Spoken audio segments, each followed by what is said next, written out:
que nous avons l'honneur d'accueillir aujourd'hui à la station F. C'est une après-midi extrêmement riche qui a eu lieu aujourd'hui et nous allons vous en restituer la substantifique moelle, si je puis dire.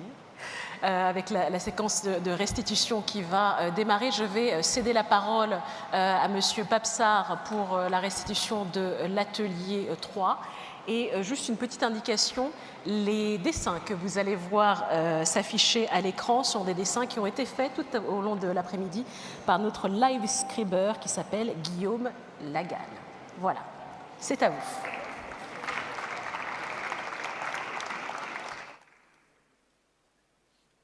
Merci, Hélé. Il me revient l'insigne honneur de démarrer les hostilités avec les deux chefs d'État. Monsieur le Président de la République française, Monsieur mon Président,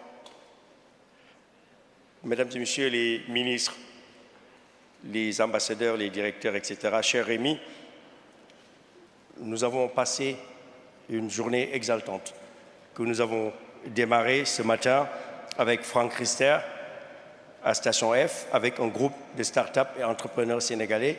Et nous avons visité, messieurs les présidents, ce haut lieu de l'entrepreneuriat, de l'innovation. Et les discussions ont porté sur comment accompagner davantage les start-up, les entrepreneurs, les PME, les incuber, leur donner des fonds d'amorçage et passer à l'échelle. Et dans l'après-midi, nous avons eu un panel très serré et très intéressant auquel a participé M. Maktar Diop, directeur exécutif de la SFI, Mme Tania Gonner, présidente du conseil d'administration des EIZ et coprésidente du réseau des praticiens, Mme Grace Mouliza, directrice générale d'Ecobank Ouganda, Odile Renaud-Basso, président de la Banque européenne pour la reconstruction et le développement, et Jean-Michel Severino, directeur d'investisseurs et partenaires, Bruno Venn, président de European Development Finance Institution, et moi-même.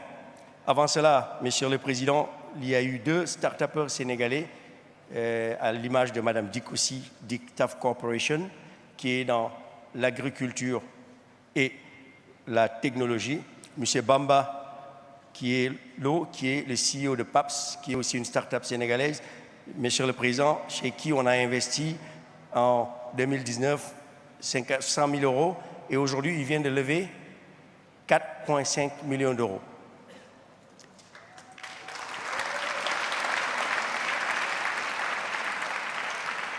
Pour résumer, l'atelier numéro 3 a porté sur le financement des PME, vecteur de la croissance et des emplois de demain. Mon propos se veut fidèle à ce qui a été dit par les différents partenaires. Les points essentiels ont porté sur la mobilisation des acteurs afin de développer des financements conséquents pour adresser le financement des TPE, des petites et moyennes entreprises et du secteur informel. Jean-Michel Severino, des investisseurs et partenaires, a souligné l'importance des TPE et des PME dans le développement du tissu économique et de l'emploi africain. Et il a dit qu'il faut être beaucoup plus ambitieux et progressiste et proposer de garder 1% ou d'enlever 1% de l'aide publique au développement par an, environ 500 millions d'euros, adressés au secteur privé, aux TPE, PME directement, pour pouvoir adresser les besoins. Les bailleurs ont tous convenu qu'il est difficile pour les banques classiques et les fonds d'adresser la question des TPE, PME en Afrique et de l'informel, et qu'il faut être innovant, qu'il faut développer de nouveaux mécanismes, notamment à travers les garanties, comme l'a dit la SFI, comme l'a dit aussi Bruno Venn de EDFI. L'engagement de Financing Common, qui est présidé par Rémi, devrait permettre de mobiliser 5,5 milliards d'euros d'engagement financiers pour les PME en Afrique. Et il demande que des garanties soient prises pour les risques, pour mitiger le risque pour les TPE et les PME en Afrique. Enfin, il a aussi proposé que ces fonds soient alloués aux banques locales pour dérisquer. Et l'image de l'exemple de Ecobank Ouganda en est un où la SFI et d'autres partenaires travaillent avec ces banques pour pouvoir accompagner les PME et les startups. Enfin, l'atelier 3 a mis en place aussi le besoin d'accompagnement des TPE-PME qu'elles soient de vrais acteurs solides dans l'écosystème entrepreneurial. Et c'est là où on a parlé de l'exemple de la délégation générale à l'entrepreneuriat rapide pour les femmes et les jeunes que le président Macky Sall a mis en place en 2018 et que je dirige depuis pour accompagner chaque année disons 15 à 20 000 startups et PME. Et au jour d'aujourd'hui, nous avons pu investir plus de 80 milliards de francs CFA, un peu plus de 120 millions d'euros, grâce au soutien de l'AFD pour de 20 millions d'euros, la BAD qui est là aussi de 150 millions d'euros sur 5 ans, entre autres partenaires, l'USAID, etc. Enfin, la SFI a souligné l'importance de l'accompagnement pour former les gestionnaires des PME, les appuis non financiers, et il a été soulevé la question de l'Alliance pour l'entrepreneuriat qui a été lancée et qui va être un porteur pour réduire les goulots d'étranglement, mettre en place les ressources qu'il faut. Enfin, messieurs les présidents, ça n'a pas été dit tel quel, mais je pense que la jeunesse africaine ici présente, il y en a au moins une cinquantaine qui est venue avec nous, des chefs d'entreprise, attendent des engagements forts. Depuis ce matin, les gens parlent de la sécurité, Barkhane, Sahel, etc. Mais aujourd'hui, les startups qui sont là, les PME qui sont là, les investisseurs qui sont là, ils ont besoin de cash. C'est le secteur privé qui les intéresse. Ils ont besoin qu'on puisse mettre en place des mécanismes solides. Tout à l'heure, quand on était entré dans la salle, on peut facilement lever 10 milliards d'euros ici ce soir. Donc, monsieur le Président, donnez des instructions pour que les banques, les partenaires, nous financent. Merci. Je passe la parole à Rémi Rioux qui a fait le panel 2. J'espère qu'on ne va pas être virés tous les deux. Bien, messieurs les présidents, c'est un très très grand honneur de vous avoir avec nous ce soir. Après le secteur privé, essentiel, premier, nos travaux cet après-midi ont aussi marqué le retour en force de l'Europe dans le financement des infrastructures. C'était l'objet de l'atelier numéro 2, tout à l'heure, auquel ont participé le gouvernement d'Afrique du Sud, après les engagements très forts pris à la COP26 à Glasgow pour la transition énergétique, le président Adesina, la Banque européenne d'investissement, la KfW, Meridiam et EDF. C'est aussi le sens du Global Gateway qui a été annoncé en décembre dernier par la Commission européenne, 300 milliards d'euros d'investissement, dont 150 en Afrique. Et je sais que c'est une estimation en vérité très conservatrice. Si on ajoute les prêts de toutes nos institutions et la mobilisation du secteur privé, qui est notre grande frontière collective, nous allons faire beaucoup plus dans les 7 prochaines années. C'est très très concret. Moi j'ai vu il y a quelques jours, on en a parlé dans l'atelier avec les collègues de la BEI et de la KfW, le très très grand barrage de Nartigal sur le fleuve Sanaga au Cameroun, 420 mégawatts, un canal d'un débit 3 fois celui de la Seine, 1,5 milliard d'euros d'investissement en PPP. Plusieurs d'entre nous ici, Ambroise notamment, nous nous sommes rendus au centre d'enfouissement technique de Lomé en novembre dernier, un investissement pour stocker et valoriser 300 000 tonnes de déchets par an. Nous étions nombreux aussi, Monsieur le Président, à l'inauguration du TER, du train urbain de Dakar. Et nous investissons aussi dans la rénovation du stade Ibou Mar Diop, de la piscine de l'œuf, dans la perspective des Jeux Olympiques de la jeunesse au Sénégal de 2026. Vous avez inauguré en décembre 2018, Monsieur le Président, avec le roi du Maroc, la LGV Tanger-Rabat-Kénitra, qui rencontre un très très grand succès. La nouveauté, c'est que tous ces investissements dans les infrastructures, nous les faisons plus vite et surtout nous les faisons en Team Europe, en équipe Europe. On a publié aujourd'hui une déclaration collective pour expliquer l'organisation et le fonctionnement de cette équipe Europe, avec un échelon européen évidemment renforcé, et toutes les institutions des États membres engagées et organisées en 3 groupes, celles qui travaillent avec le secteur public, celles qui travaillent avec le secteur privé et celles qui apportent l'expertise. Et ces groupes d'institutions travaillent comme jamais ensemble. Et surtout, cette Team Europe, elle travaille désormais très étroitement avec la Team Afrique. Nos frères et nos sœurs des institutions africaines, ralliés derrière la Banque africaine de développement, je pense à la BOAD, Serge Ekoué est ici, je pense à la DBSA, à la Freximbank, à la TDB, à la Caisse des dépôts et de gestion du Maroc, à la centaine de banques publiques africaines qui font au quotidien ce travail sur les investissements et qui montent, cela a été dit, rapidement en puissance pour le financement des grandes infrastructures, mais aussi pour les vaccins, mais aussi pour les énergies renouvelables, mais aussi pour l'innovation, dans le cadre notamment, oui, du mouvement Finance en commun. Jusqu'à proposer, à votre invitation, messieurs les présidents, le 18 mai dernier, un usage innovant des droits de tirage spéciaux vers l'investissement. Au fond, et j'en viens maintenant à la restitution de notre premier atelier aujourd'hui, auquel ont participé des parlementaires, Hervé Berville, Chrysoula Zakharopoulou, des intellectuels, Achille Bembe, Khaled Higué, et des opérationnels, Koundouns et Serge Ekoué. Au fond, ce que nous faisons ensemble est très nouveau et va bien au-delà de ce qu'on a appelé, il y a 60 ans, l'aide publique au développement. Vous avez d'ailleurs proposé, Monsieur le Président, de baptiser investissement solidaire, cette nouvelle capacité d'action, d'investissement collective. Nous savons tous, je crois, ici, que quelque chose de très nouveau est en train d'émerger sous votre impulsion politique pour l'Afrique et l'Europe et pour nos biens communs partout dans le monde. Et d'abord, cela a été dit, pour l'éducation et la création d'emplois, parce que tout commence par là. Nous l'avons nous-mêmes senti très fortement à l'AFD lors des larges consultations que nous avons conduites depuis plusieurs mois, à votre demande, lors du sommet de Montpellier, pour imaginer une nouvelle sémantique, un nouveau nom même de l'AFD. En échangeant avec les salariés de l'agence, avec nos clients, nos partenaires, avec de nombreux intellectuels, avec les parlementaires, avec les ministères, avec les diasporas aussi, si concernés, pour contribuer par nos propositions, je crois, je sens, à un travail bien plus vaste, encore que le seul nom de l'AFD, un travail qui se structure pour actualiser notre narratif, nos méthodologies et surtout nos instruments d'intervention.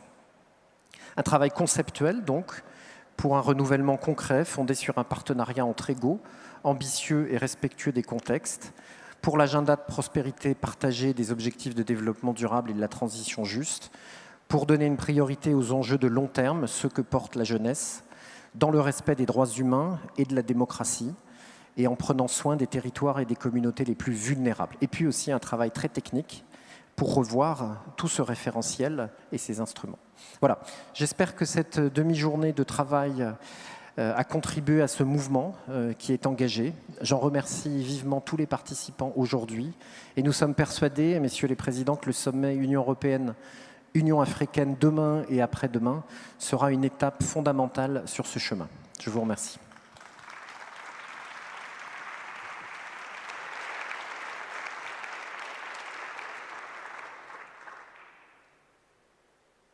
Je crois que la parole est à vous, messieurs les présidents, en commençant par le président Macky Sall.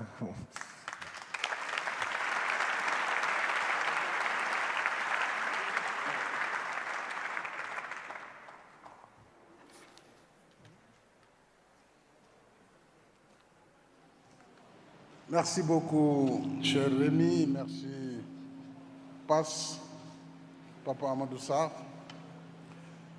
Cher Emmanuel, merci pour cette invitation à cette rencontre très particulière.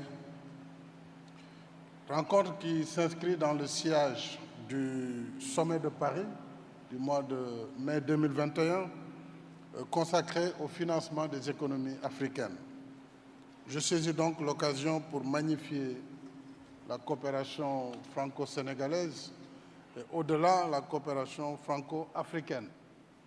En ce qui concerne le Sénégal, je voudrais saluer les derniers développements. Ces 3 années, nous avons ensemble bâti des projets en faveur de la jeunesse, parce que ce sont des projets d'avenir.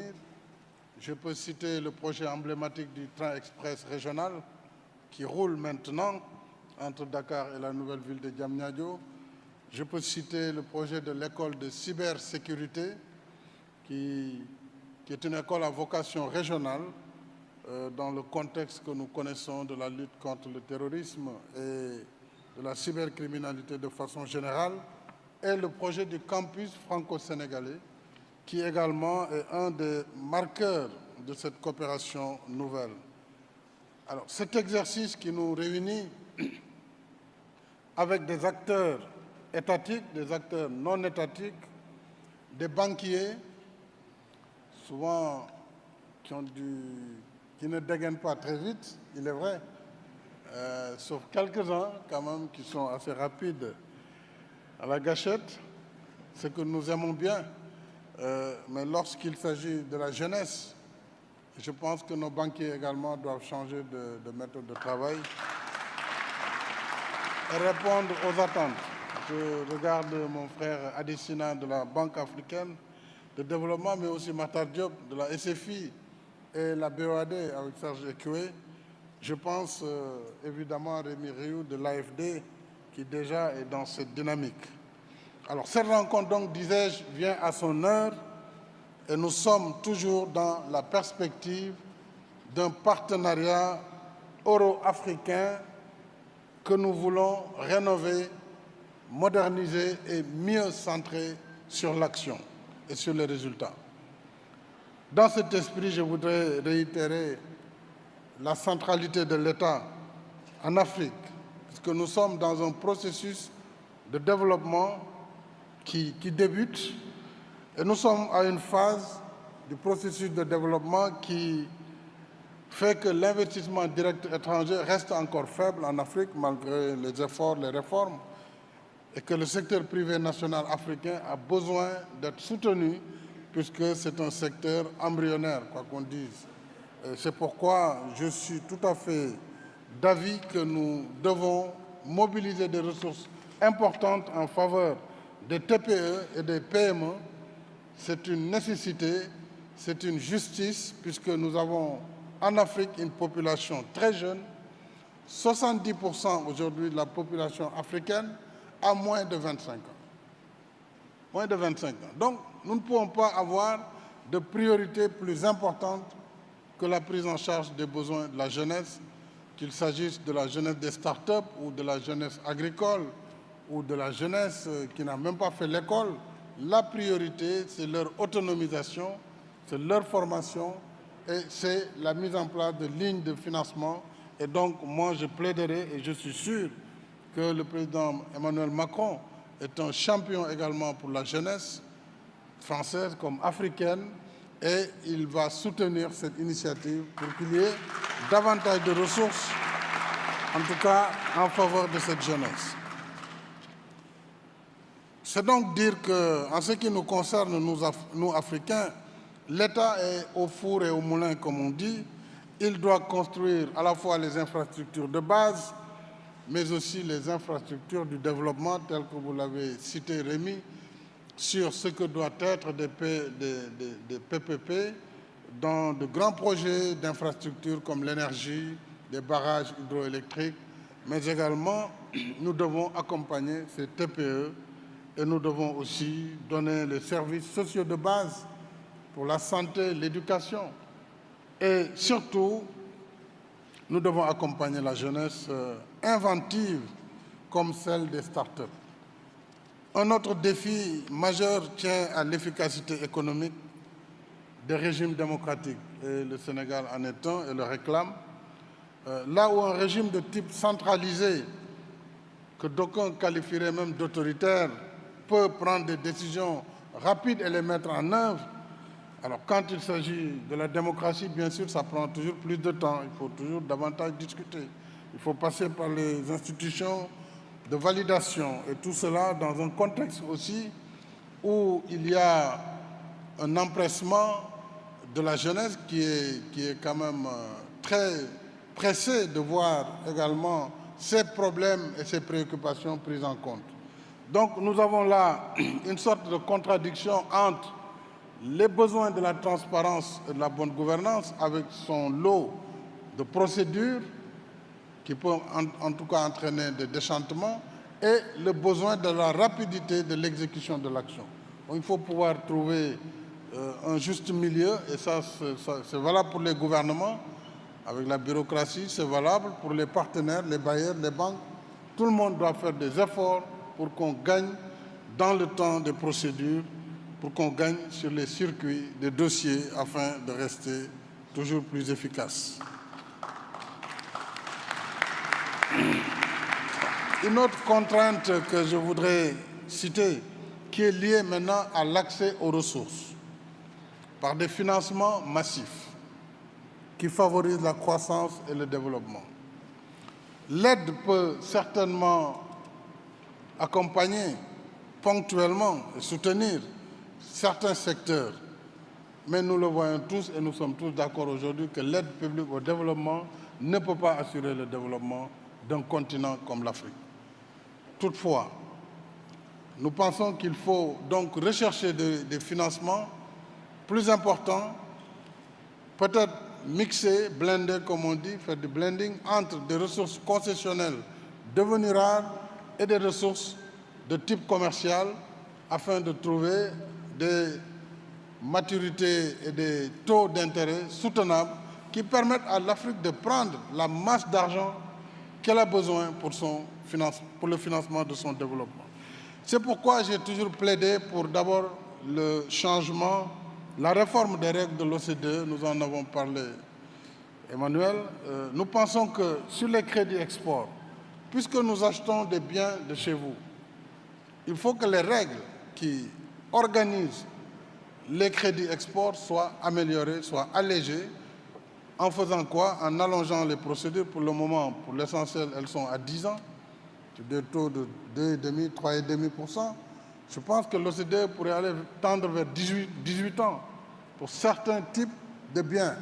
Par exemple, vous voulez construire une centrale hydroélectrique qui est bas carbone, qui donc est favorable pour le climat, mais vous avez des crédits sur 12 ans pour une infrastructure qui est amortie sur un siècle.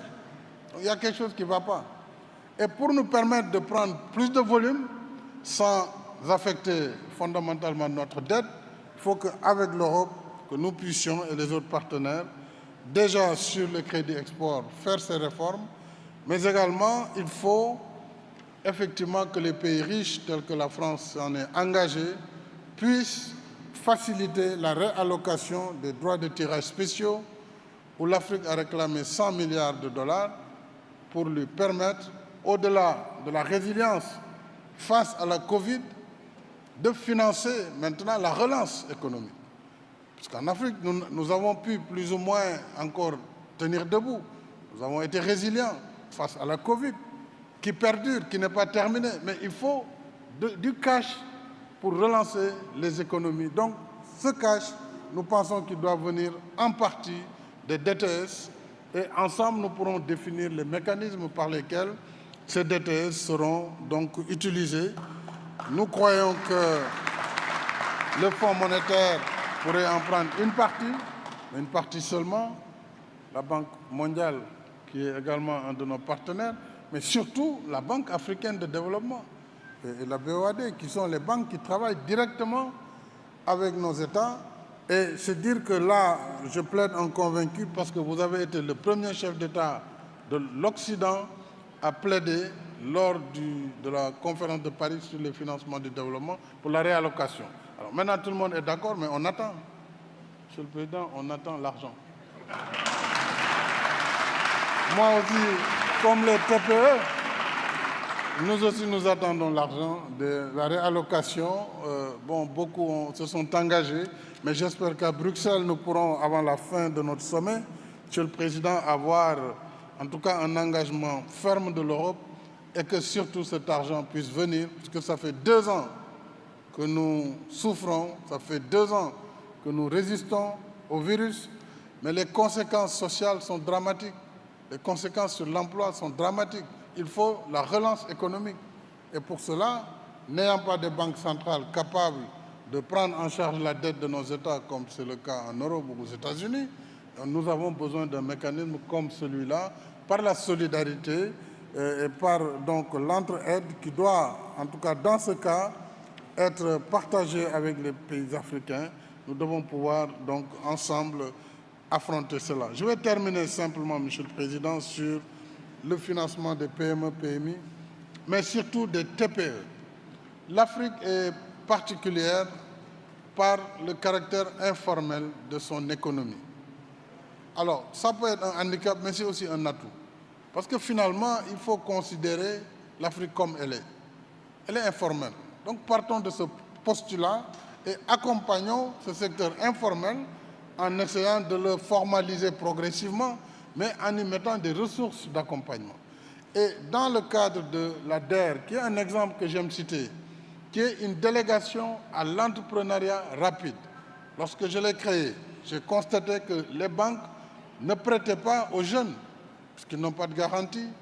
Et donc, il fallait que l'État se substitue, en ayant un instrument également qui devrait éviter la bureaucratie. C'était l'objectif, c'est pourquoi derrière la DER, il y a FJ pour les femmes, mais DER, le R, c'est rapide, entrepreneuriat rapide. Il faut agir vite et bien, et il faut donner des facilités dans le financement de la jeunesse. Et ça, la DER l'a réussi, et c'est pourquoi je félicite Papa Sarr et toute son équipe, qui est une équipe très jeune, mais aussi très féminine. Et ça, c'est important. C'est d'ailleurs une discrimination positive à l'égard des filles. Et là, vraiment, nous avons eu plus de, je ne sais pas les chiffres exacts aujourd'hui, mais il y avait plus de 20 milliards avec 20 millions d'euros avec l'AFD, mais au total, c'est 150 millions d'euros qui ont été financés et avec un excellent taux de recouvrement. Donc, si nous arrivons à mobiliser plus pour toute la jeunesse africaine, vous voyez, les gens vont rester en Afrique. Ils vont rester en Afrique. Ils ne vont pas essayer de traverser la Méditerranée ou le désert. Mais il faut des ressources. Et les gouvernements n'arrivent pas à faire des ressources. Moi, j'avais fixé 30 milliards par an, mais les finances n'arrivent pas à suivre forcément. Heureusement, nous avons eu un programme commun qui est le PAVI, qui est donc le programme d'appui et de valorisation des initiatives entrepreneuriales dans lequel l'AFD est engagée. Et c'est là où je plaide aux côtés de mon frère et ami, le président Emmanuel Macron, pour que nous puissions, dans les initiatives européennes, développer un volant important, je dirais 1 ou 2 milliards d'euros, qu'on peut financer à des infrastructures, enfin des institutions comme la DER, mais qu'il faut créer partout en Afrique. Et j'avais discuté avec le président Labad pour avoir une banque des jeunes, pour l'entrepreneuriat des jeunes, une banque pour l'entrepreneuriat des jeunes qui n'obéit pas au même mécanisme traditionnel. Et je crois que cela est possible. En tout cas, nous nous engageons fortement, et je le dis, à ma qualité de président en exercice de l'Union africaine, et je m'adresse au président de l'Union européenne. Donc je crois qu'ensemble, si nous n'arrivons pas à faire bouger les choses, c'est qu'elles ne bougeront jamais. Donc, Monsieur le Président, merci beaucoup.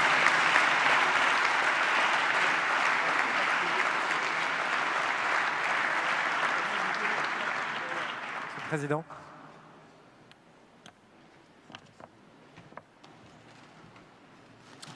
Merci beaucoup, Monsieur le Président de la République du Sénégal, Monsieur le Président en exercice de l'Union africaine, cher Macky Sall, Mesdames et Messieurs les ministres, Mesdames et Messieurs les parlementaires,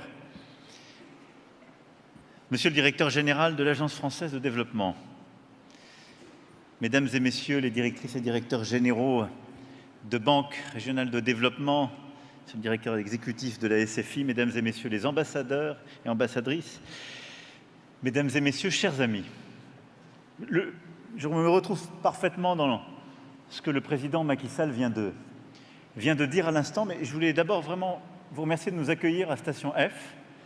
D'abord parce que ça m'offre l'occasion de revenir, ça faisait longtemps que je n'étais pas revenu moi-même, et je suis heureux de vous retrouver tous ici, mais de retrouver voilà, beaucoup d'entrepreneuses aussi, d'entrepreneurs qui sont là, dans ces lieux, qui vibrent d'énergie.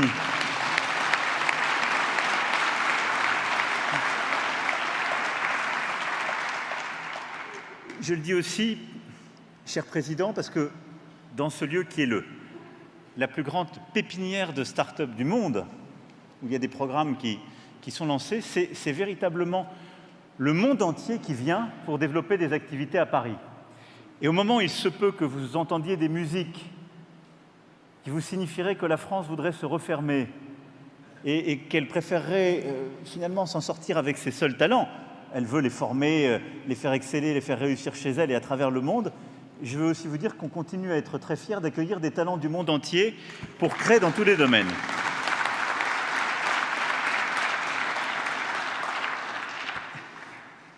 C'est une des beautés de la francophonie qui fait que nous, ici, on dit qu'à Station F, on développe des start-up et que vous ayez un ministre en charge de la délégation à l'entrepreneuriat rapide. Vous nous donnez des leçons, à juste titre. Mais au fond, à la veille de notre sommet Union africaine, Union européenne, je voulais vraiment remercier l'ensemble de celles et ceux qui ont travaillé à vos côtés aujourd'hui et dont vous avez rapporté les travaux et qui vont nous permettre de nourrir l'agenda que nous avons quand même bâti ensemble depuis plusieurs années pour préparer ce sommet de demain et d'après-demain qui, pour moi, doit ouvrir une nouvelle ère. Et beaucoup des choses que vous venez de dire aujourd'hui vont être au cœur de nos travaux, car l'idée est bien de changer la philosophie, le logiciel profond de notre relation. Et je veux d'abord revenir sur ce point. Il y a quelques jours, dans la revue Le Grand Continent, le professeur Achille Mbembe, qui nous a beaucoup accompagnés, qui malheureusement ne peut pas être avec nous aujourd'hui, mais je crois nous suit et que je salue amicalement, nous interpellait avec son style habituel, que j'aime beaucoup. Je le cite, « Il faut passer d'une approche techniciste et apolitique de l'aide publique au développement à une nouvelle approche, celle qui permettra de redonner un sens, de construire un projet, un cap à une relation qui vivait dans le passé. » Et je crois que c'est ce qu'on essaie modestement de faire au niveau français, ce qu'on voudrait maintenant accélérer au niveau européen et ce qu'on veut faire tous ensemble dans tous les domaines. Sortir d'une logique qui était un peu dans la continuation de nos habitudes, d'une relation qui était structurée par des représentations passées pour le meilleur ou pour le pire, par des outils qui s'étaient technicisés et retrouver la force du projet, le sens d'une action qui est construite, bâtie ensemble. Lorsqu'à Ouagadougou, en novembre 2017, à la veille du précédent sommet Union africaine-Union européenne, essayé de lancer cette dynamique et ce cycle, je me souviens encore de l'atmosphère électrique de l'amphithéâtre Kizerbo et justement des attentes qui étaient là, de l'ambition qui était portée par la jeunesse africaine et qui correspondait très bien à ce que les membres du Conseil présidentiel pour l'Afrique avaient pu me dire, eux à qui je dois tant. Il fallait en faire, en quelque sorte, on peut les applaudir.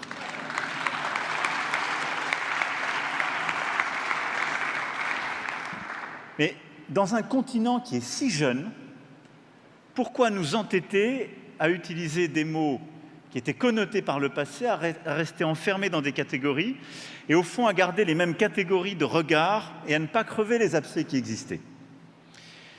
Alors, on a essayé d'amorcer une rupture de ce logiciel de pensée et d'action avec l'Afrique. D'abord, en affrontant certaines pesanteurs du passé, ce qui n'est jamais évident.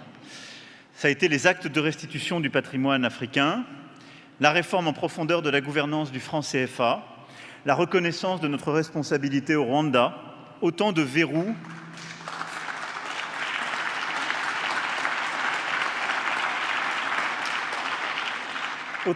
qui bloquaient l'émergence d'un nouvel imaginaire. Et ces engagements, ensuite, nous les avons tenus scrupuleusement, parfois au prix de débats internes difficiles, car ils venaient bousculer des partis pris. Et il nous fallait, en Afrique comme en Europe, nous confronter à ces derniers. Et nous l'avons fait parce que nous étions convaincus que ces gestes étaient justes, nécessaires et urgents. Et au fond, que ces gestes n'enlevaient rien à personne. Simplement, ils nous redonnaient la possibilité de bâtir quelque chose ensemble et de regarder l'avenir. Et je suis très fier, et je veux ici remercier l'ensemble des équipes qui l'ont fait, et les parlementaires aussi, qui ont beaucoup travaillé. Je suis fier qu'ils aient été conclus par une belle unanimité au travers du vote de notre représentation nationale sur la restitution au Sénégal du sabre El Hadj Omar Tall et au Bénin des 26 œuvres du trésor d'Abomey.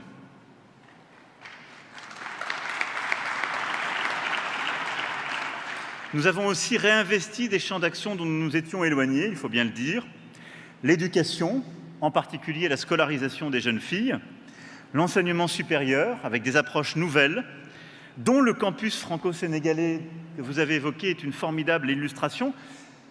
Nous qui sommes parmi les pays au monde qui accueillons le plus d'étudiants africains, nous n'avions que trop peu développé des projets partenariaux avec les universités africaines en Afrique. Et on a ensemble revisité en quelque sorte ce dogme qui consistait au fond à dire à la jeunesse africaine qui voulait accéder aux études supérieures « Nous avons des projets pour vous, ils sont en Europe ». Et de permettre de bâtir des projets en Afrique avec les Africains, en les cofinançant et en permettant de bâtir des trajectoires où toute la licence pouvait se faire parfois plus proche de sa famille et de chez soi, où il y avait ensuite des partenariats, où le master pouvait ensuite aller se faire en France, où des doctorats étaient construits entre plusieurs universités. Et je remercie l'ensemble des professeurs des universités qui se sont engagés dans ce projet. La culture aussi a été remise au cœur de notre relation, mais là aussi en changeant le regard, le logiciel, avec la saison Africa 2020, qui grâce à la ténacité de Ngone Fall, a fait mieux connaître aux Français l'exceptionnel trésor de créativité africaine contemporaine de Lagos, Luanda ou Nairobi. Et pendant des mois et des mois, dans les institutions de la France entière, nous avons eu des artistes contemporains africains qui ont créé, qui ont présenté leurs œuvres, qui sont venus les exposer, ce qui ne s'était jamais fait avec cette ampleur, avec cette vitalité et ce partage. Nous avons aussi ouvert des champs nouveaux, directement en prise avec les attentes de la jeunesse la plus entreprenante du monde, comme vous l'avez parfaitement rapporté. Et grâce à l'initiative Choose Africa, nous avons déployé 3 milliards d'euros au bénéfice de 26 000 entreprises africaines et de plusieurs milliers de micro-entrepreneurs.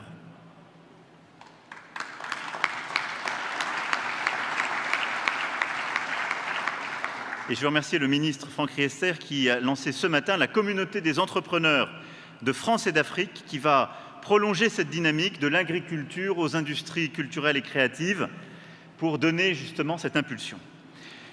Je veux aussi remercier les équipes de Digital Africa.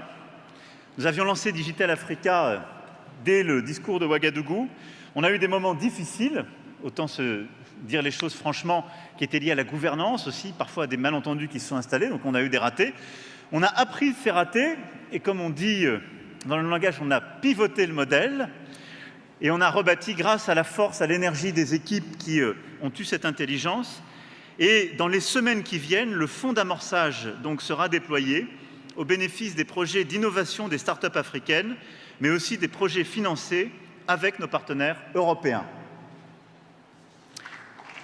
Vous pouvez les applaudir parce qu'ils ont fait un travail formidable. Et puis, dans la réinvention de cette nouvelle alliance, on a été aussi chercher des domaines qu'on laissait un peu de côté. Et je le dis après la victoire éclatante des Lions de la Teranga, cher Président,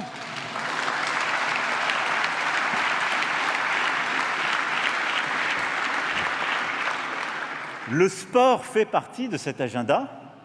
Et donc, en effet, nous avons décidé de réinvestir dans des projets qui d'ailleurs sont en lien avec à la fois l'éducation, l'entrepreneuriat, mais on s'est mis à financer en partenariat des infrastructures sportives, des projets avec les fédérations africaines, européennes, internationales, dans le football, dans le basket, dans de nombreux sports. On a financé aussi des multiplexes, de la formation, et tout ça contribue, on le sait, ô combien au rayonnement africain, qui peut devenir aussi un de ses moteurs économiques.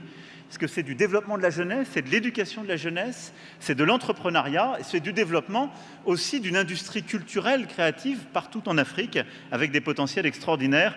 Et je sais, cher Rémi, que l'AFD sera au rendez-vous sur ce sujet et que le basket africain a trouvé avec vous son meilleur coéquipier.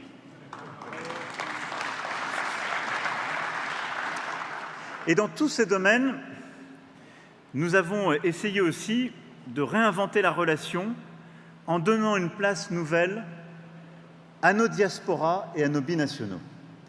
C'est là où je dis que c'est une conversion du regard dans la méthode. Et je veux ici saluer le travail de la ministre Moreno, son implication.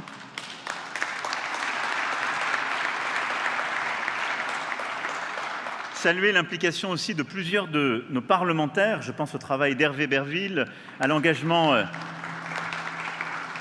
de la députée Sira Silla, qui sont engagés aux côtés de justement nos diasporas, parce que c'est aussi la manière dont la France doit se regarder elle-même. Nous avons des millions de binationaux à qui peut-être pendant longtemps on a expliqué « devenez des bons Français », ce qui signifie en sous-titre « et oubliez chaque jour d'où vous venez et qui vous êtes ». Non, soyez des Français parce que vous adhérez à la langue, aux valeurs, parce que la France est une histoire d'amour et d'adhésion. On vous demande de respecter les lois de la République, d'être pleinement là, de former vos enfants dans les lois de la République, d'y adhérer. Mais votre richesse est précisément cette culture, cette famille, ce lien différent. Apportez-le aussi à la France pour nous aider à penser nos politiques avec l'Afrique.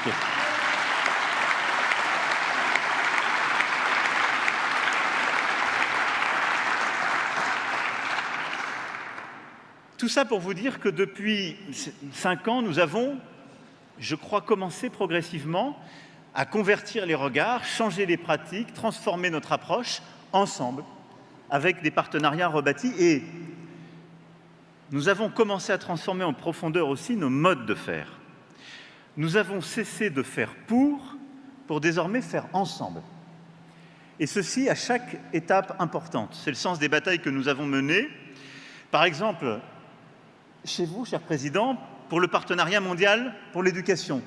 Nous avons ensemble présidé la reconstitution du fonds, obtenu des résultats pour nous battre pour l'éducation des jeunes filles en Afrique. Le G7 de Biarritz, nous n'avons pas simplement invité à la dernière demi-heure les États africains, on a bâti ensemble l'agenda. Les Sherpas étaient là depuis le début et les États africains ont été là tout le long. Aux Nations Unies aussi. Et face au choc de la pandémie et de la Covid-19, nous avons construit une réponse en alliés, de manière inédite. Et je me souviens encore de nos visioconférences et de nos échanges en mars et avril 2020, où l'initiative ACTA a été une initiative entre l'Union africaine et son bureau, l'Union européenne, et nous avons ensuite convaincu les membres du G20 d'endosser ce travail. Et nous avons ainsi bâti un agenda inédit, sanitaire et économique. Et je veux remercier toutes celles et ceux qui ont participé, et en particulier Chrysoula, notre parlementaire européenne, qui s'est battue dès le début à nos côtés et qui joue un rôle tout particulier pour ACTA aujourd'hui. Et c'est de la même manière que nous avons essayé de construire la réponse économique de sortie de crise en mai dernier, lors du sommet pour les économies africaines, et j'y reviendrai, et leur financement, j'y reviendrai dans un instant. Jamais nous n'avions engagé autant de chantiers, jamais nous n'avions réuni autant de moyens, et la France a fortement augmenté son engagement grâce à la loi dédiée à la lutte contre les inégalités mondiales, qui a été portée à l'Assemblée par le député Hervé Berville, et dont je veux ici saluer la mobilisation collective, le travail du ministre et du ministère de l'Europe et des Affaires étrangères et de toutes les équipes, l'ensemble des agents sur le terrain, toutes nos ambassades partout mobilisées, nos opérateurs, le groupe AFD bien sûr, mais également l'Institut français, Business France, la BPI et tous nos concitoyens aussi des organisations non gouvernementales et associations en première ligne qui nous ont aidés à faire ce changement de modèle et à pousser à ce réinvestissement unique. Merci infiniment.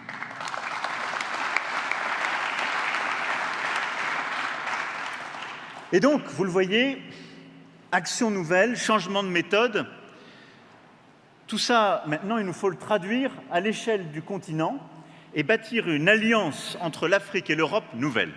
Et c'est pour moi l'objectif de notre sommet de demain et d'après-demain, c'est-à-dire réussir à faire cette conversion dans la méthode, retrouver des dispositifs plus efficaces, cette culture du projet, du respect, du partenariat d'égal à égal et du faire avec les autres. Et je suis, moi, convaincu que nous arriverons à retrouver le sel de ce que nous exprimons aujourd'hui et ce point de connexion entre les deux continents. Mais je voudrais terminer avec quelques mots pour aller plus loin et essayer de, sur la base de ce que vous avez dit à l'instant, sur 2-3 points, c'est de dire comment je vois les choses. En effet, à Montpellier, le 8 octobre dernier, nous avions décidé, dans la poursuite de ces travaux et de ce changement profond, d'avoir un sommet un peu inédit entre l'Afrique et la France, qui était un sommet, non pas avec les chefs d'État et de gouvernement, mais avec la société civile. Alors ça a un peu bousculé tout le monde. Ça a contrarié parfois les chefs d'État qui ont dit « Vous invitez des opposants, ma jeunesse, cette jeunesse agitée qu'on évoquait tout à l'heure avec le ministre en plaisantant. » Ça a parfois bousculé nos habitudes, parce que des gens disent « Ils interpellent le président de la République française, des ministres, ils viennent dire les choses. » Moi, j'ai été très directement interpellé, je vous rassure, mais j'ai trouvé ça formidable, parce que ça libérait énormément de choses qui étaient parfois des non-dits. Et il y a une forme de catharsis collective qui s'est faite lors de Montpellier. Et ce format direct a permis, je crois, je l'espère en tout cas, de bâtir une forme de confiance dont nous devons tous ensemble sortir plus forts et plus grands. Il y a eu quelques éléments qui ont été dits. Le premier, les mots. Employer les mots justes. À Montpellier, j'ai été interpellé sur les mots qui blessent, les mots qui pèsent. Et on nous a reproché les mots d'aide et le mot de développement. Alors j'ai dit, nous, on a maintenant parlé de finances en commun, on parle d'investissement solidaire, mais très clairement, j'ai senti que l'aide au développement, ça ne passait plus. Et que la jeunesse africaine disait, mais nous, on ne veut pas d'aide et on n'a pas besoin d'être développé. Et je comprends. Je le disais, pour nous, ces mots qui étaient synonymes de solidarité, de fraternité, on a alors perçu qu'ils étaient vus comme surplomb, arrogance. Alors, en réponse à cela, l'Agence française de développement a engagé un large processus de consultation pour repenser pas simplement son propre nom, comme je m'y étais engagé à Montpellier, mais plus généralement la sémantique du développement, ce qui permet de faire cette finance en commun, ses instruments, sa grammaire. Sur la base de ces consultations, les ministères de tutelle de l'agence, travaillant avec elle, mais également l'ensemble des parties prenantes ici rassemblées, nos banques régionales, les organisations internationales aussi sont mobilisées, et je souhaite que dans les prochaines semaines, nous puissions parachever ces travaux pour avoir des propositions concrètes et décider.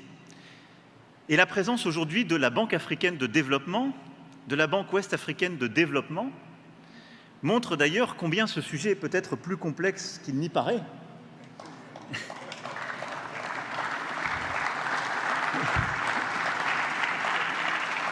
Et que peut-être que le travail qu'on fait est précurseur d'autres travaux qui viendront, mais que derrière ça, plus que les mots, c'est un travail sur la méthode qui est demandé, et qui est au fond de continuer ce faire avec que nous avons conçu et commencé. Le deuxième élément, on a été interpellé sur les questions de défense. Ça, on en parlera ensemble, et j'aurai à m'exprimer demain. Mais j'ai entendu ce qui m'était dit par la jeunesse africaine. Troisième élément, on nous a interpellés sur les questions de financement. Et là, je voudrais dire quelques mots en réponse à ce que vous avez dit, ce qui a été travaillé par les équipes et ce que le président a dit tout à l'heure. Nous sommes à un moment absolument clé pour l'Afrique, parce que l'Afrique est en train de sortir, je l'espère comme nous tous, de cette pandémie, mais dans une situation très différente. Le choc sanitaire n'a pas été tout à fait le même, sauf que, parce que l'Afrique est plus jeune, parce que c'est moins mesuré, parce que les opinions publiques ne sont pas forcément aussi sensibles, mais nous avons vu à ce moment-là les limites de notre solidarité collective quand il y avait urgence, les insuffisances de la production en Afrique de vaccins, et ça on va essayer de le régler lors du sommet, mais on a commencé ensemble au printemps dernier, et on a vu surtout qu'on avait trop collectivement abandonné le soutien au système de santé primaire dans beaucoup de pays d'Afrique. Et ça, on ne doit pas l'oublier en sortie de crise. Mais surtout, c'est un choc économique et financier inégalé pour le continent africain, ce Covid. Parce qu'il a conduit à fermer des sociétés très jeunes qui ont besoin de communiquer au sein du continent avec le reste du monde et d'être ouvertes. Les chiffres sont toujours à revoir, mais il y a quelques mois encore, la Banque mondiale donnait le chiffre d'au moins 300 milliards de dollars sur la période 2020-2025 de besoins de financement supplémentaires de sortie de crise. 300 milliards de dollars. C'est sans doute davantage, si on est honnête avec nous-mêmes. Et cela même dans une période où on demande au continent africain d'aller plus vite sur la transition énergétique et climatique, et où le continent africain a, lui, à vivre une transition démographique inédite, parce qu'il a cette jeunesse qui est une opportunité extraordinaire, mais qui suppose d'investir beaucoup plus dans l'éducation et dans la formation continue et dans la création d'opportunités économiques. C'est un défi qu'aucune autre région n'a à vivre avec cette force. Donc en effet, ce qu'on a décidé de faire en mai dernier, c'est de dire on endosse l'émission de droits de tirage spéciaux du Fonds monétaire international, 650 milliards. Formidable. Si on applique nos clés de répartition, ça veut dire 33 milliards pour l'Afrique. On est loin.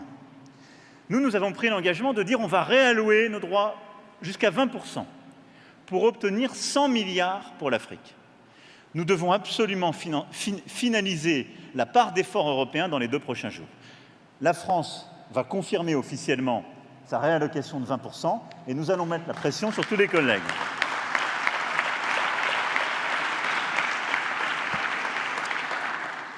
Une fois qu'on a dit ça, c'est au moins 100 milliards, mais on doit aller beaucoup plus loin.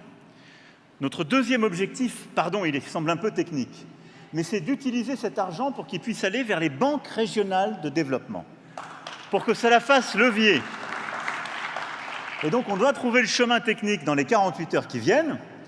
Je le sais qu'on y arrivera, avec la Banque centrale européenne, avec nos banques régionales de développement, et je salue la BERD et la BEI ici présentes, avec aussi le FMI et sa capacité d'innovation pour trouver les bons chemins.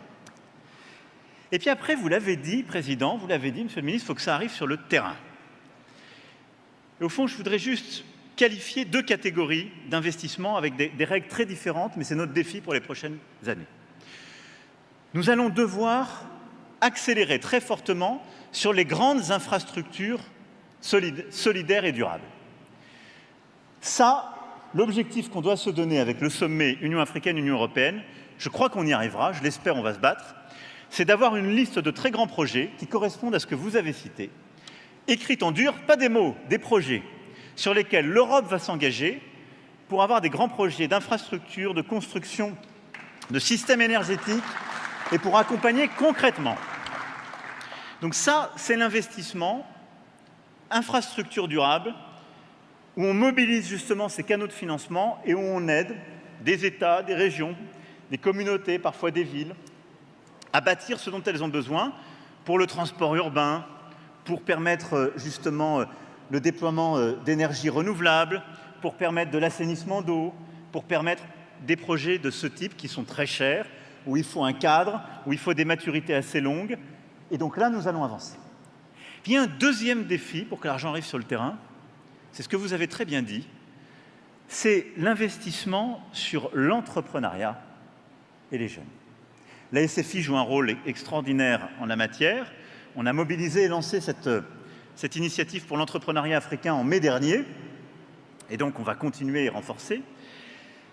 Mais le défi, et tous les entrepreneurs qui sont là le savent, quel est-il? C'est qu'on parle à chaque fois de projets qui sont relativement, par définition, réduits. Donc ils sont portés par des gens qui ne sont pas connus par les systèmes. Ils sont portés par des gens qui, par définition, ne sont pas dans des grandes entreprises, par des gens qui prennent des risques, qui donc parfois ont déjà échoué, ou pour lesquels ce sont parfois les premiers projets. Ils sortent en effet de l'économie informelle. Ils n'ont pas de solidité financière derrière eux, ils n'ont pas de réseau relationnel. C'est déjà très très dur dans les économies très développées, très riches comme la nôtre. C'est pour ça d'ailleurs qu'on a mis beaucoup de temps à aider cet entrepreneuriat et notre système est encore imparfait. C'est extrêmement difficile dans les économies qui sont pays pauvres ou pays en voie de développement.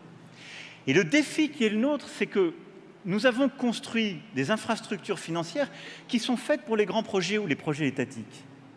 Mais il nous faut trouver les capteurs de projets sur le terrain et la manière de soutenir des projets dont la nature de risque et de financement est très différente. C'est ça le défi qui est nôtre. C'est aussi un défi organisationnel. C'est celui qu'on a en matière de biodiversité quand on lance ce projet de Grande Muraille Verte. La Grande Muraille Verte, dans 13 pays, ce sont des dizaines de milliers de petits projets agricoles.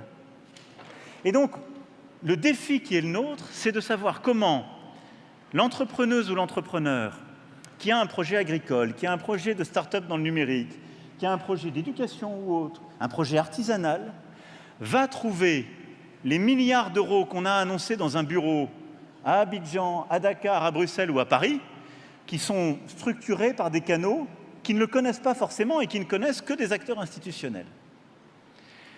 C'est pourquoi on a besoin d'initiatives comme la vôtre, comme votre délégation générale, et c'est pour ça qu'on a besoin de plusieurs types d'innovation.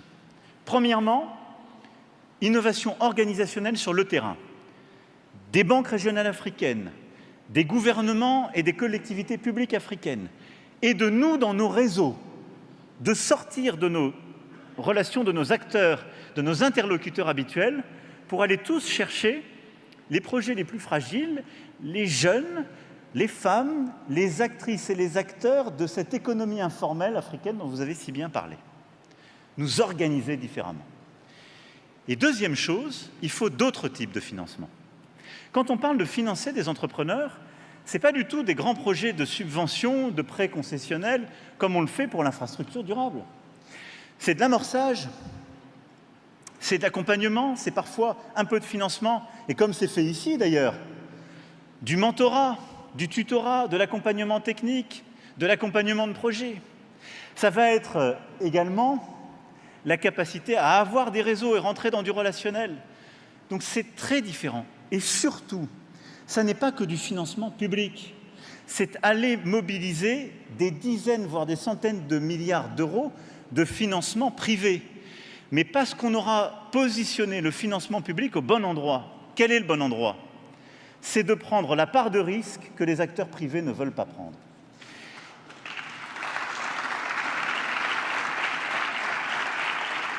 Et je veux insister sur ce point parce que sinon il sera la source de malentendus à venir.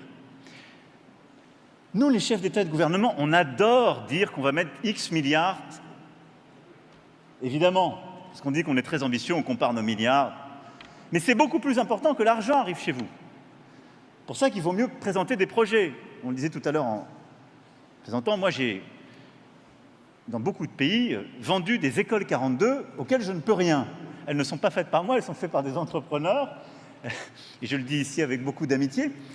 Mais parce que quand c'est rentable, les entrepreneurs peuvent le faire. Et nous, on a simplement besoin d'apporter l'accompagnement ou l'amorçage. C'est cette logique qu'il nous faut trouver sur beaucoup de projets de financement de l'entrepreneuriat sur le continent africain.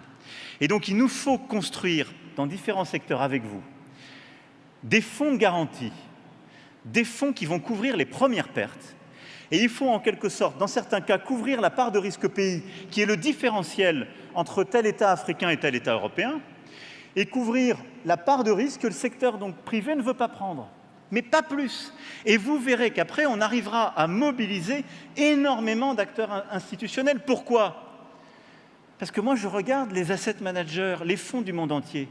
Nous sommes à un moment de l'économie mondiale où il n'y a jamais eu autant de liquidités de financement privé. Les gens, partout, cherchent comment investir. Et ils cherchent de la rémunération. Et ils surinvestissent parfois en créant des bulles dans les économies développées, dans des secteurs, à mon avis, où ils vont surrémunérer de la valeur qui n'est pas totalement créée. Si on sait construire le cadre où on prend la part du risque qu'ils ne comprennent pas ou qu'ils ne veulent pas porter, on va mobiliser des dizaines, des centaines de milliards d'argent privé venant du monde entier sur le continent africain. Et là, on sera allé au bout de la logique. Là, on sera allé au bout de la logique qui est que ça n'est pas de l'aide, c'est bien de l'investissement. Il faut prendre une part qui, elle, peut être solidaire, on choisit le nom, mais derrière, ce sera de l'investissement totalement rentable. Et donc, c'est ça qu'il nous faut construire. En effet, le public prend sa part, le privé prend sa part, mais on doit changer cette logique. Dernier mot et quatrième remarque dans cette suite que je voulais évoquer, c'est notre posture, notre positionnement. Longtemps, la France a pu soutenir des régimes au pouvoir ou des ambitions individuelles. Longtemps, notre défense de la démocratie se réduisait à soutenir aussi des processus électoraux qui ont achevé de discréditer un modèle qui n'apportait pas les améliorations espérées par les populations. C'est un défi d'ailleurs pour tous les Occidentaux en Afrique. C'est un défi en particulier pour la France en raison de son passé colonial. Et je crois que c'est en train de devenir un défi pour l'Afrique elle-même. Mais au fond, on reprochait parfois un peu tout et son contraire à la France. C'est-à-dire qu'on lui disait, dès que la France parlait de démocratie, vous n'avez pas à nous donner des leçons de démocratie depuis votre pays, sur le nombre de mandats et autres. Et dès que la France venait soutenir un régime tel ou tel qui n'avait pas respecté tous les standards, on disait, vous, bien beau, vous venez soutenir des régimes qui ne sont pas démocratiques. On perdait à tous les coups. Ça peut arriver encore, je vous rassure. Donc c'est une question très difficile. Pourquoi? D'abord parce que les démocraties vivent une crise. Et elles le vivent en Occident. Il faut être lucide. Ensuite, parce que le système démocratique est en train, sur le plan universel, de vivre lui aussi une crise. C'est qu'on voit bien que nous avons des puissances autoritaires qui se développent économiquement, d'autres puissances autoritaires régionales qui sont en train d'installer ce qu'on appelle aujourd'hui un narratif, un récit, en consistant à dire que la démocratie, c'est un ensemble de valeurs à vocation régionale. Mais il y a peut-être d'autres modèles d'organisation politique qui peuvent prévaloir dans le monde. Moi, je pense que c'est très dangereux, cette voie. Et donc, du coup, l'Afrique va être un théâtre d'influence sur ce sujet dans les années à venir. Je vous le dis en toute franchise. C'est-à-dire qu'il va y avoir des gens qui iront voir les putschistes ou les régimes autoritaires en leur disant « N'écoutez plus les donneurs de leçons, j'arrive, j'ai mes solutions de financement, je vais vous aider, vous allez réussir. » Ayons l'autoritarisme heureux. Peut-être que ça marchera d'ailleurs, et ça va essayer de convaincre des gens. Et d'autres gens iront vous dire « Regardez ces démocraties qui vivent des crises, c'est compliqué. » Et donc, vous allez avoir, et je le dis devant un ami dans un pays démocratique qui a vécu des alternances, le président Macky Sall est le fruit d'une alternance politique. Je pense que les années et les décennies à venir seront fondamentales à cet égard. Je pense que la solution n'est pas du tout dans une autre région qu'en Afrique. Mais je pense que nous avons tous à essayer de continuer à bâtir, à réinventer nos pratiques démocratiques. Et au fond, qu'est-ce que c'est? C'est de savoir comment le peuple, sous des processus et des formes qu'il se donne, décide pour lui-même de son avenir en respectant toutes ses composantes et ses parties prenantes. Et se donne des règles, des rites, qui font qu'on peut décider, toutes les parties étant respectées, y compris lorsqu'elles ne sont pas majoritaires, et qu'il y a des moments réguliers qui peuvent permettre des alternances et donc des changements, et que c'est le peuple, par ses truchements, qui se dote de ses lois, de ses règles, et qui choisit son destin. On voit bien que nous aurons beaucoup de pratiques à réinventer partout, en France aussi, je le dis avec beaucoup d'humilité. Mais l'Afrique, ce sera un sujet immense, surtout dans un continent où la jeunesse a un tel besoin de participer à son avenir, et où cette jeunesse, qui est une première dans l'histoire de l'humanité, elle est connectée au reste du monde. Donc elle sait ce qui se fait ailleurs, elle sait ce à quoi elle a le droit, elle sait ce qu'elle peut prétendre, elle sait ce que sa voix apporte. La contribution modeste que la France entend apporter, c'est une pierre que je mets sur le chemin que nous aurons à bâtir ensemble. C'est d'essayer, sur la base des propositions qui ont été faites à Montpellier, la base du travail d'Achille Mbembe, de lancer ce fonds d'innovation pour la démocratie. Et donc, nous l'avons décidé, il sera financé. Et à Montpellier, nous avions réuni pendant une journée une centaine d'acteurs, africains et français, engagés sur les questions de citoyenneté, de démocratie locale, d'innovation sociale, de liberté d'expression. Ce sont des citoyens comme eux, c'est-à-dire des militants associatifs, des blogueurs, des entrepreneurs sociaux, des chercheurs, des intellectuels, des artistes, des acteurs de syndicats ou de partis politiques qui auront à bâtir la démocratie africaine. Et ce sont eux que le fonds permettra d'accompagner, de faire travailler ensemble et de connecter. Plus qu'un instrument de financement de projets ou un vecteur d'appui à des ambitions personnelles, ce fonds sera à la fois un laboratoire et un outil de mise en réseau inédit de ces acteurs. Et donc nous lancerons un programme pilote dans les prochaines semaines, associant les participants du sommet de Montpellier engagés sur ces questions. Et ce sera le début de ce dialogue qu'on souhaiterait pouvoir nouer, et de cette pierre, en tout cas, que la France souhaite apporter à l'édifice, une fois dites toutes les convictions que je viens de partager avec vous. Voilà, mesdames et messieurs, chers présidents, ce que je voulais partager avec vous en vous ayant écouté un instant, et puis en essayant de redonner un peu de la cohérence sur ce qu'on fait depuis 5 ans sur ce sujet. Oui, je crois dans une nouvelle alliance entre l'Afrique et l'Europe. J'y crois parce que j'aime l'Afrique.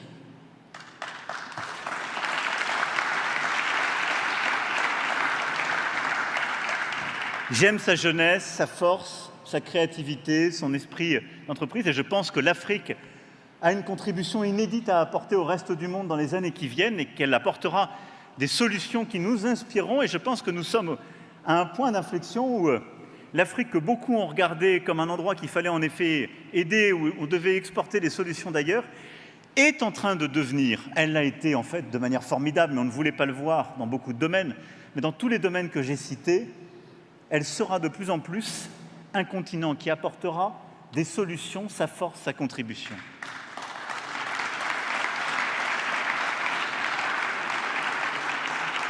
Je crois dans cette alliance parce que je pense que l'Europe du XXIe siècle ne peut pas se construire sans cette alliance et ce partenariat renouvelé avec son voisinage direct qu'est le continent africain. Et je le dis, il est normal que l'Afrique regarde tous ses partenaires en voulant les regarder de manière égale. On a tous, nous, cette préoccupation quand on fait la même chose avec le reste du monde. Je dis simplement, nous sommes les enfants de la mer Méditerranée. Mare Nostrum, c'est le foyer de notre civilisation. Cette mer Méditerranée, c'est le cordon ombilical entre l'Afrique et l'Europe. Et donc, nous avons une relation très particulière, qu'on le veuille ou non, c'est que ces deux continents sont liés de mémoire de civilisation et ne peuvent pas construire les siècles qui viennent l'un sans l'autre. Et donc oui, l'Europe du XXIe siècle sera une Europe qui se pensera avec le continent africain. C'est une évidence. Et puis la dernière chose, c'est que quand bien même il se pourrait que des gens en doutent, en Europe ou en France, ça peut arriver, ils ne pourront réussir s'ils n'aident pas l'Afrique à réussir. Même s'ils ne croient pas à tout cela, même s'ils n'aiment pas l'Afrique, s'ils ne croient pas dans l'Afrique, même s'ils ne croient pas à la solidarité, leur intérêt égoïste, c'est que l'Afrique réussisse, pour les raisons qu'a évoquées le président Macky Sall. Parce que si l'Afrique ne réussit pas, je peux vous dire une chose, l'Europe échouera, les nationalismes triompheront, les conflits migratoires se multiplieront et les herses se redresseront. Moi, je ne veux pas de ce projet politique, vous l'avez compris.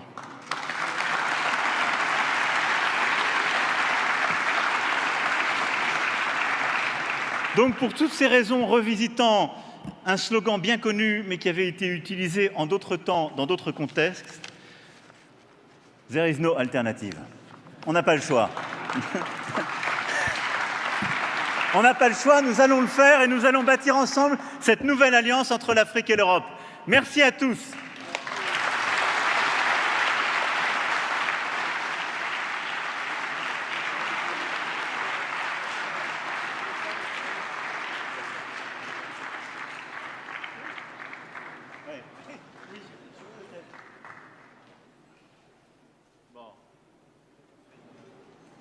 Ah bien sûr.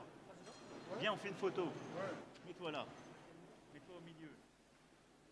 Alors, Maki, félicitations. Good job. Yes.